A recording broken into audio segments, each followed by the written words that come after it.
በአፍ ውስጥ ጤና መታወክ ምክንያት እስከ አፍ ውስጥ ካንሰር የሚደርስ የጤና እክል ሊያጋጥም ይችላል የተባለበትን መሰናዶ ነው የምናገኘው። የተባለው ዩኒሊቨር ኢትዮጵያ የዓለም አቀፍ የአፍ ንጽህና አጠባበቅ ቀንን ሃሌሉያ በተሰኘ ትምህርት ቤት ባከበረበት ወቅት ነው። ምስሌ ሀሺም ይህንኑ መነሻ አድርጋ ስለ አፍ ውስጥ ጤና አጠባበቅ የምትለናላት ብሩክ አስቀኑ ያቀርበዋል። አብዛኞቹ የአፍ ውስጥ የጤና እክሎች በርካታ ሰዎች ላይ ሊከሰቱ የሚችሉ ሲሆን በቶሎ ከታከሙ መፍትሄ የሚያገኙ መሆናቸው ይነገራል። የጥርስ መቦርቦር፣ የድድ ህመምና የመሳሰሉት ከሚያጋጥሙ የጤና እክሎች መካከል ተጠቃሽ ሲሆኑ በአሁኑ ወቅት የአፍ ውስጥ በሽታዎች ስርጭት በዓለም አቀፍ ደረጃ እያደገ መምጣቱን የዓለም ጤና ድርጅት መረጃ ይጠቁማል። ይህም በዋነኝነት ጥርስን በውሃና በጥርስ ሳሙናዎች ባለማጽዳት፣ ትንባሆና አልኮልን መጠቀም፣ ከፍተኛ የስኳር ይዘት ያለው ምግብ በመመገብና የአፍ ጤና አገልግሎት በህብረተሰቡ ዘንድ ያለው ተደራሽነት ዝቅተኛ መሆን እንደ ምክንያትነት ይጠቀሳል።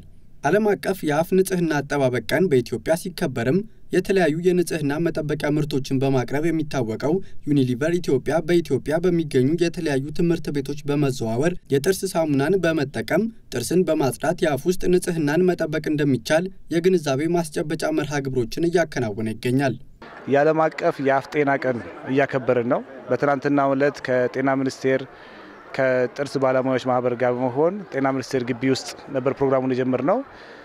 እንደ ሀገሪቱ 288 ትምህርት ቤቶች ላይ ህፃናትን ስለ አፍ ጤና አጠባበቅ፣ ስለ ጥርስ በሳሙና መቦረሽ እያስተማርን እንገኛለን። ይሄ አስፈላጊ የሆነው እንግዲህ ጥርስን በሳሙና እና በብሩሽ ጠዋት ማታ መቦረሽ ለጥርስ ጤና በጣም አስፈላጊ ነው። በየአካባቢያችን እናውቀዋለን። ጥርስ ያላስነቀለ ጥርስ ያላመመው ሰው የለም።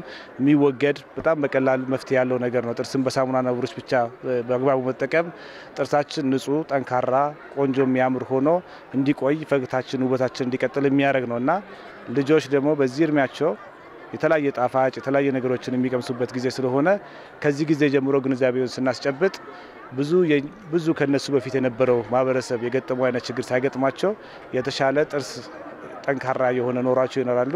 ሳይታመሙ ትምህርት ገበታም ሳይቀሩ ሊቀጥሉ ይችላሉ። በተለምዶ ጥርስን በጥርስ ሳሙና ማጽዳት ለተለያዩ በሽታዎች ያጋልጣል እየተባለ በሀገራችን ጥርስን በሳሙና የመቦረሽ ልምድ ብዙም አይደለም ያሉት ኃላፊው፣ ይህ ግን ትክክል አለመሆኑን አስረድተዋል። ጥርስ በሳሙና መቦረሽ ይለምዳል የሚለው ነገር በመሰረቱ ስህተት ነው። ጥርስን በሳሙና መቦረሽ የጥርስን ጤና ይጠብቃል። ስለ ቦረሽን የሚለምድ ነገር የለም። የሚለምደው ንጽህናው ነው የሚለምደውና ግን ካለማወቅ የተነሳ ሰው በልማድ ጥርሱን በደንብ የማይቦርሽ ሰው ከአፍጠረኑ ጋር ከችግሩ ጋር ተላምዶ አብሮ ስለሚኖር የማያዩት ሀገር አይናፍቅም ነው የሚባለው። እንደዛ ሆኖበት ጥርሱን በደንብ መፋቅ የጀመረ ጊዜ ግን ሲተው ልዩነቱን ያየዋል።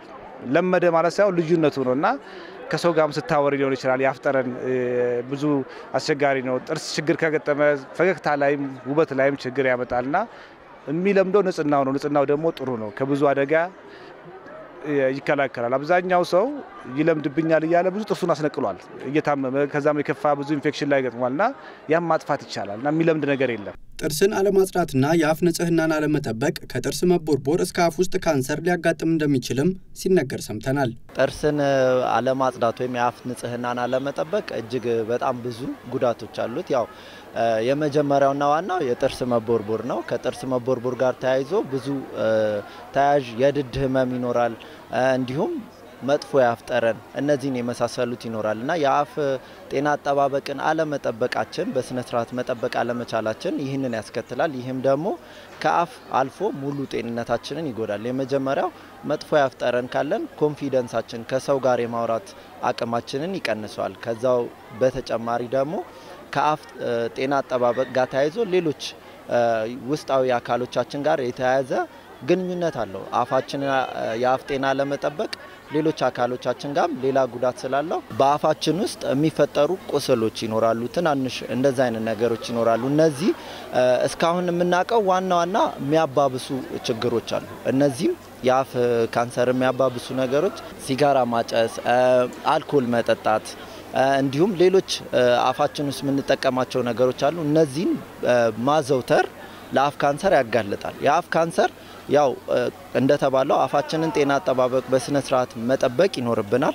በዓለም አቀፍ ደረጃ የአፍ ውስጥ ንጽህና ቀን አከባበር ላይ የተለያዩ መርሃ ግብሮች የተከናወኑ ሲሆን የጥርስ ሳሙናን በመጠቀም እንዴት ጥርስን ማጽዳት እንደሚቻል ለተማሪዎች በሕክምና ባለሙያዎች ትምህርት የተሰጠበት አንዱ ዝግጅት ነበር። ጥርስና አፍን በቀን 2 ጊዜ በአግባቡ ማጽዳት አማራጭ የሌለው መፍትሄ መሆኑ የተገለጸ ሲሆን በተጨማሪም የተመጣጠነ ምግብን መውሰድ፣ የስኳር ይዘቶችን መቀነስ፣ በአትክልትና ፍራፍሬ የበለጸገ አመጋገብን ማዘውተር፣ አልኮልና ትንባሆን አለመጠቀምና ውሃን አብዝቶ መጠጣት ጠቃሚ እንደሆነም በመድረኩ ሲነገር ሰምተናል።